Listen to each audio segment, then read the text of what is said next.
Welcome to Cartoon Creators, where we talk to the minds behind the shows that raised us. I'm your host, Tamar Lilienthal, and we are back for season 2. Today we're talking to Kathy Waugh.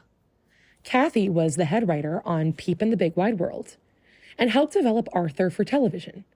She's also written on Time Warp Trio, Between the Lions, and numerous other WGBH shows we all love. Most recently, Kathy co-created Molly of Denali and Work It Out Wombats. So seriously, what PBS Kids show has she not been behind? We talk about Kathy's incredible career and her tenets of good storytelling for kids. Let's get to the episode. Welcome. Thank you so much for coming onto the podcast. We're really excited to have you. And I'm excited to be here. Thanks for asking. So we always start our podcast, every episode, asking our guests the same question, which is, how did you get started in kids media? Is this what you always thought you would be doing? No, it makes me laugh because the answer is not at all. That's most people. That's most people we've had on. What were I always loved children's literature, so there's that. But and my dad is a writer, so I sort of grew up in a house where writing was happening, so that wasn't strange to me as a way to make a living, but I had no interest in it. And in fact, I majored in, I thought I would major in music in college, but instead I majored in art history. And after college, I worked in several museums, often in the education departments, trying to get kids into the museums and do museum outreach programs that were beneficial to kids in different communities. And I wrote a few grants, one of which brought kids from Roxbury and kids from Randolph together in an exploration of community, their communities, Boston as a community. What did community mean? And I only mention that because I think that was why I got the job at GBH. So then I sort of got the filmmaking bug and decided, well, what I really want to do is like go to Mount Everest and be a filmmaker, in these wild treks in the world and having a camera and, National Geographic type programming. So I went to Temple University to their MFA documentary filmmaking program, and a very small program. It was the only one I could find that really focused on documentaries. Most of the film programs out there were feature film focused, like at NYU and USC. So I did that, and it was in the course of getting my MFA that I realized, and this was back in the days before GoPros and all of that, and so you had this massively heavy camera and this massively heavy Nagra tape recorder and lights and mics, which I just remember studying for weeks at a time, individual microphones and how they mic'd the room and light. It just didn't interest me.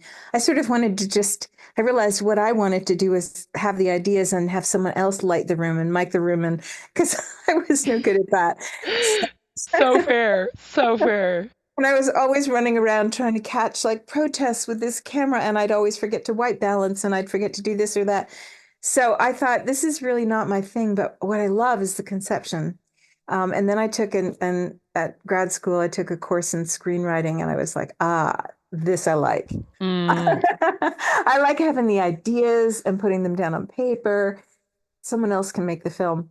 Yeah, so, totally. So after that, I took a lot of screenwriting courses with Sid Field and other, sort of lights and luminaries in the field who taught me a lot. But it was kind of self-taught because I didn't get a degree in it or anything. And in the meantime, I was making a living making films for labor unions, health and safety films, small films, and they were, motivated to sort of let union members know what their rights were when they were being abused. And I spent a lot of time in the South at poultry farms and stuff where there was just unbelievable injuries to workers. So wow. It was actually very interesting. And the cameras were smaller. And I had a camera person and a sound person, so I didn't have to have that stuff. Anyway, so that's what I was doing when I saw a job posted at GBH for someone working in development with kids media. And I had done an internship at GBH and another at Blackside. Wow. And I knew that there aren't a lot of places in Boston, as I'm sure you know, where you can work in making films and documentary films and that sort of thing. So I'd always had my eye on a job at GBH. And this just seemed to have the odd, sort of constellation of skills that I had, which was I knew something about kids and kids education and grant writing and filmmaking. And I think also what helped me get the job was that Carol Greenwald, who was my supervisor, came from a real union family, was a big union supporter. So that's what landed me at GBH. It was really not anything intending to be a writer. Wow. I'll let you talk now because I've talked a lot, but then it's No, no, no, that's a awesome. while to get to actually writing scripts from that job. So first I worked in development, and the big show that we developed together after a few things that didn't work out was Arthur, and Right, right. surprised both of us like crazy how big that show became. We never saw that coming. And in fact, I had to, the first Arthur proposal that I'd written got rejected. So Wow, really? yeah, yeah, it was a new organization called the National Endowment for Children's Educational Television that had been funded by the Congress. And so we went in for a scriptwriting grant to get some scripts written for Arthur, and we were rejected because the show wasn't educational enough. So I came back with a more educationally based argument that books on television, and a woman named Peggy Charon, who I don't know if you know her, but she was famous back in the day. She ran an organization called Action for Children's Television, is what I think ACT was the acronym. Mm, And she was the one who'd gotten the money through Congress for this new initiative. And she had written this wonderful article that made the argument that when kids watch books televised, they're driven to the books. And there was all kinds of data supporting that library visitations increased, and kids would get the books out and read them, and that would lead them to other reading adventures. And so we made that argument for Arthur, and the second time through it succeeded. that's awesome. That's so cool. I feel like that's a, very, people are always surprised to learn that like Harry Potter was rejected a couple times before anyone bought it. So, Isn't that so inspiring? I love that. yeah, I yeah, mean, I love yeah. those stories. Yeah. That's pretty cool. I didn't know that. And so, I guess this is a good place to kind of ask you this, and maybe the answer is Arthur, but I know it's a tough question. You've worked on a lot of, PBS Kids shows, GBH shows over time. What's been your favorite throughout your career? I think it has to be hands down Peep in the Big Wide World, because Really? How come? yeah, that was the first show that I head wrote. So I started writing for a nonprofit, sorry, a non televised series called The House. And then I started writing for Arthur, and I'd written for a few other things between the Lions, which I worked on for 3 years, sort of leaving the department and just working in between the lines. When I came back to the department, it was because I was offered the job of head writing Peep in the Big Wide World. And it was, I don't know if you know the show, it was an Yeah, of absolutely course. charming little idea that had come to us from two animators, both of whom I think were both Canadian, or no, one was British, one was Canadian. Um, and they had done this absolutely charming little simplistic to the soul and essence of what kids are about, meaning it just was simple little shapes drawn, and the sweetest little stories, but you just knew that kids would love them because they sort of came from that childlike wonder about discovering the world. So it took a lot of work to adapt it and make it work for a television series. But we did it. We got it granted. It was accepted by PBS. And then for reasons I forget, I think it was because PBS had other things that they wanted to do before Peep. They basically said, we can't do Peep now. We may pick it back up in 3 years, but we can't do it now. But we were Wow. ready to go.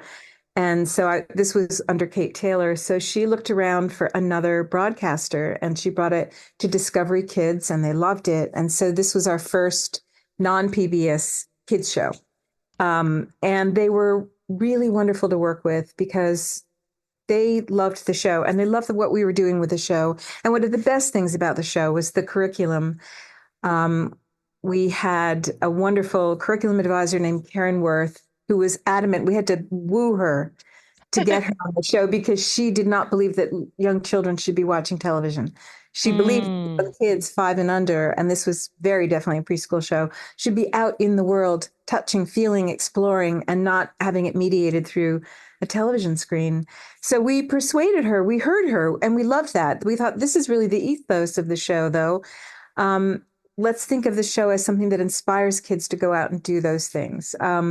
So that was how we targeted our interstitials, was showing kids how to play in the mud or play with shadows or play with footprints or keeping it very simple. And so the curriculum never, in my mind, never sat on top of the series. It never sat on top of the script. It was so effortlessly embedded. It was just about these birds, by extension, children being out in the world and not understanding anything about how it worked and having to learn everything. And one of the things that was so delicious about Peep, in addition to the fact that the characters were laugh out loud funny, was that we were allowed to. One of my favorite shows episodes was called Too Many Moons, I think it was. And it was this argument that started up between the birds who would watch the moon rise at night about whether there was one moon or whether there were a lot of moons because it Mm. looked different every night. And Quack, our really silly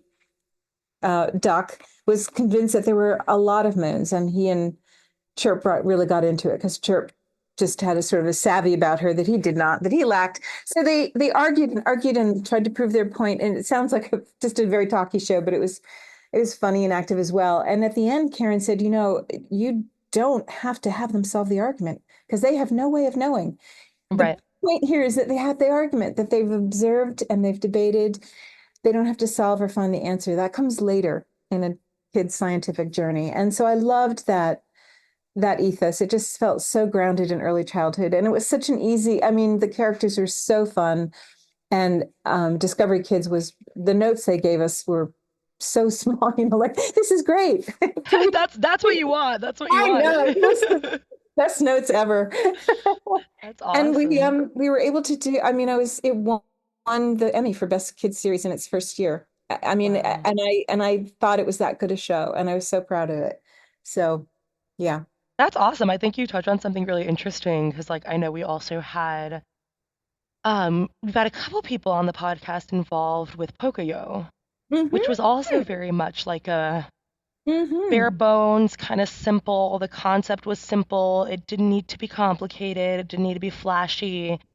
Um, and I think not that there isn't, a place for complicated or flashy sometimes, but I think there are so many sort of simple, to the point, pure, like the message is clear, um, kind of shows that have come out over the years that have done really well. That it's like, yeah, there's a place for that too. You don't always need to be super flashy, and there's just some real quality stuff. So I so believe I love that. I that. mean, and I think quality, because Pocoyo, I never quite knew where to put the emphasis on what syllable, but Fair.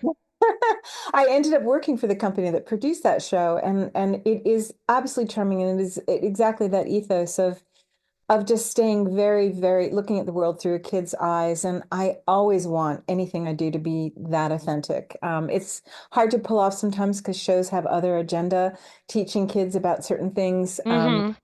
So when you get to do a show that is really simple and yet no less funny or visually beautiful for all of that, it is truly a joy. And kids loved it, and it was so fun for me because my daughter, when I was working at it, was right at that age, and Oh so wow. she would watch Peep on television, or I'd bring her home uh, episodes, fine cuts or something, and she would watch like just riveted because Oh, that's very none sweet. of it was over her head really, even though sometimes they spoke in sophisticated words. I think language is something that kids are happy to not understand. They're all about learning it. So if they encounter a word they don't know, it doesn't throw them.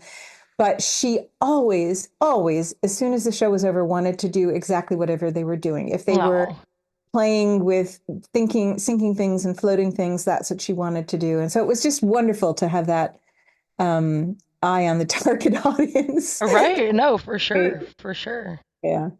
That's awesome. So I'm curious again, you've worked on so many shows and I think you've created, developed, written, produced like all of the above. And so I'm curious, is writing really kind of your preferred part of the process, or do you like what piece of the puzzle is your favorite?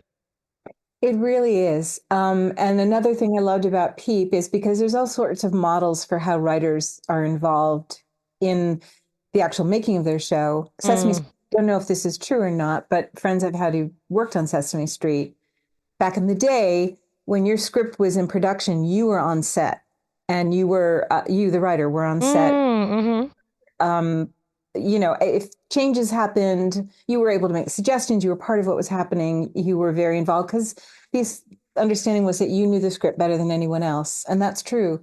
And Peep, because I wore sort of many hats on that show, um, I ultimately ended up with a creative producer title, but it was just Marissa, I, and Kate, or Marissa, me, and Kate, sorry. And so I was very involved in everything. I saw every rough cut. In the beginning, I went to all the records. If we had a new character, sometimes I would do the casting for the character. I would, every design, everything I saw, I weighed in on, and I Wow. felt very respected. So that if I didn't like the way something was drawn or something that was heard, changes were made. So I like that because I think it's hard when you're a writer and then you have to give up complete control over what happens, and Right. it's inevitable because when you're doing 80 shows, it would be really impossible. 80 episodes, or 40 episodes, 11 minutes in the first season or something. It would Whew. be very hard to bring in the writer, and often the writers are scattered hither and yon, look at the board, to look at the rough cuts, to look at the fine cuts, to listen to the records and the nat pauses and all of it. It would be just too hard to do. So Yeah. in that case, then the head writer should, I think, do it because writing is integral. It is to me, this is my bias, sorry, the most important part of the process. If you don't have a good script, it's really hard to overcome that. Nah, It's I'm not going to disagree with you, Kathy. From your mouth to the gods of kids yeah. animation's ears. Yeah, it's not impossible to mess up a good script, but it's really hard to make a good show out of a bad script. Not impossible. I will never, the directors, animators, producers, the voice recorder, can really work magic. But if it doesn't start with a good script, it's really a haul. So so when I've been able to be that involved, I think yes, there's nothing I'd rather do. But correspondingly, it's hard. I was working on another show, not at all, and I won't name it, not at all related to GBH. And I was just a writer on the show. It was being produced in Canada. And when we heard we worked and written, and this is also often the case that the writers get going before you have any voice actors hired, et cetera. So you fill in your own mind what these characters sound like. Hmm. When they introduced the writers to the characters and the characters' voices, I don't think I was the only one who was, I would say, a little horrified. They Oh they man. sounded wrong, like really, like not kid voices, like not. It just seemed so strange. So that's the kind of detachment that you can start to have. You hear the characters, Right. and then suddenly you're thrown that curveball, and you have to readjust all your writing because they either sound younger or older or stranger or something in a way that you didn't expect, and now you have to revise everything. So yeah. Yeah, wow. Wow. Definitely. Huh. So, in speaking of sort of these different shows that you've written on, and you say that writing is really your favorite part, and this really integral part, obviously, of the content. Um, I feel like, audiences kind of only see the success stories, right? But Yeah. throughout your career, have you ever had, a story that you really wanted, an idea that you had, or something that you started working on get cut? Because that happens too. Can you think Yeah. of any instance where, you're like, oh, I still wish they would have made that? Yeah, what I can say, and again, I don't want to name any names, but there have been shows, and it's the perennial question. There's shows that um, I would work with someone very hard on the development of, and we would have a show we believed in, and then it would get picked up. And then in the course of, and the show I'm thinking in mind it was not a PBS show, but it got picked up. And then it rapidly passed through the hands of different producers for various reasons. People were getting promoted and sort of leaving. And so this show, every producer from coming from the broadcaster had a different stamp on the show, just a different take on it. Mm, First, it's fine. Like you're like, because a pitch is only that. It's like, here's what we think the show is. And there's all sorts of ways you can amend it and change it and alter it. But then you're asked to do things that are not in your conception of what the show is about. This has happened actually on shows I've worked on for non-PBS shows three times, three times. mm-hmm. Neither of the stories had a good ending where something that you started with that was you thought was kind of a jewel in the rough, got increasingly rougher as changes went on and not better. And then you hit this point where you and the original people creating the show are feeling very at odds with what the show has turned out to be. But maybe you've made the broadcaster happy, but maybe you haven't, and you're still jumping through hoops. And in each of those instances, the show ended up not getting made at different stages of one of the shows had been greenlit and others had not been greenlit, but all of us working on it felt like we had lost the ethos of the show, the essence of the show. We had lost what made us in love with the show in trying to make so many other people happy. So I don't know how you crack that dilemma, which is the more people who get involved, the more changes get made. But how do you make sure that it stays true to its original essence that attracted the people in the first place? And that I don't have the answer for it, but it has been in three separate projects a really discouraging experience. But, you move on. It's just those maybe weren't meant to be. You see, it's funny. Sometimes you come back years later to that project and go, that was really a good project. Let's try again. Yeah, Back to totally, square one totally. and see if we can resurrect this because the idea really was good. It was good enough to have attracted a development budget. So more than any individual show, I think if any individual shows that I pitched were not taken, they were for understandable reasons that, maybe it was too similar to something else or hard to figure out how to do the show without endangering kids in some way because there'd be too much imitable behavior, that sort of thing. The Mm-hmm, shows are mm-hmm. just tough to figure out. One of the reasons I loved Arthur so much was that the Arthur producers really tackled difficult subjects, even subjects like a brother hitting a sister or parents arguing Yeah. and the kids being afraid of divorce. Those are tough to do, and all credit to Arthur for doing them. Yeah, for sure, for sure. So this is actually a perfect segue into um my last question, but you've obviously been in the industry for a long time. You developed Arthur, which as you just said, covered a ton of was really a breakthrough show. I Um wanted to say I in helped develop Yeah, Arthur. Obviously, helps develop Arthur. Taylor Greenwald and Mark Brown and our head writer Ken Scarborough were Fair, fair, fair. Though I've had yeah. this conversation on the podcast with other guests as well that, it's a lot of heads go into development. Yeah. So let's just say you had a role in developing Yes, Arthur. fair enough. I did. Yes, no, but thank you for the correction. And Peep, and just so many shows of different natures that covered so many different things, whether it's sort of more baseline, simplistic things, more complex things. What do you still think the industry has not done? What do you, Kathy, sort of still hope to see in kids media and animation that still hasn't been tackled? Well, there's so much, and I leave PBS out of this because I think what PBS does is really, really high quality.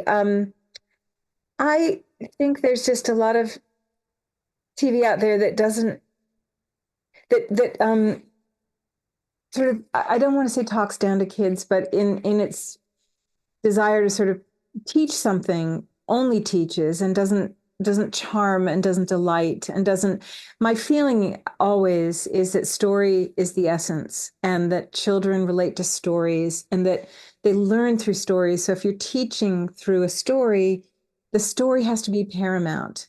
And I think we don't give kids enough credit for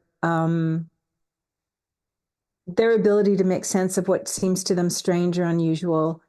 We're sometimes too pedantic in the way now that we sort of write things or have to say things because for fear of kids missing things. And I think I'd love to see us collectively, us, anyone in television, just go back to giving kids the magic of story and good character and letting that be the in some to me that's enough reason to make television is to get kids interested in story because story is humanity. It is the human experience. It is what it is like to grow Yeah. up in a world where life is unpredictable, where moments call for, his moments call for heroism. Like you will be called upon as a person to go beyond what you thought your own capabilities were. This is what story teaches us, and I think we get away from that, and we are not serving story. We're serving some curriculum, or we're serving some other agenda. I am and will always be an advocate for story being the thing and needing to be um, unforgettable for kids who watch, something that really draws them in. And I mean, you mentioned Harry Potter, and that was an example, obviously, to so many people of how even in this densely social media age, kids can still get absolutely brought in by story and character, and don't need a lot of bells and whistles, even though there are Yeah. a lot of bells and whistles in a magic in a magical Hogwarts, but still it was really story and character that ruled the day there. And yeah, I don't know if that answer made sense, but No, I it think there's so did. many subjects, geography and civics, and that kids need instruction in. So there's absolutely a role for that as well, 100%. And we've seen that just the number of kids who just don't understand basic things about history and science is alarming. So there's totally need for that as well, but also just for story. Yeah. Yeah, totally. I love that. And I love ending on that note of really getting back to the root of it. And I also love that we started and ended with a reference to Harry Potter. So brought the Oh, episode nicely full circle. But Kathy, thank you. It's been such a joy to chat with you oh, thanks, today. Thank Mar. you so much for coming on. Thank you so much for having me. I appreciate it. Thanks for tuning in to Cartoon Creators. We would love if you connected with us on one of our social media channels. Have a comment, question, or an idea for a guest we should bring on to the pod? Email us at info@cartooncreators.com. Both words starting with a K, of course.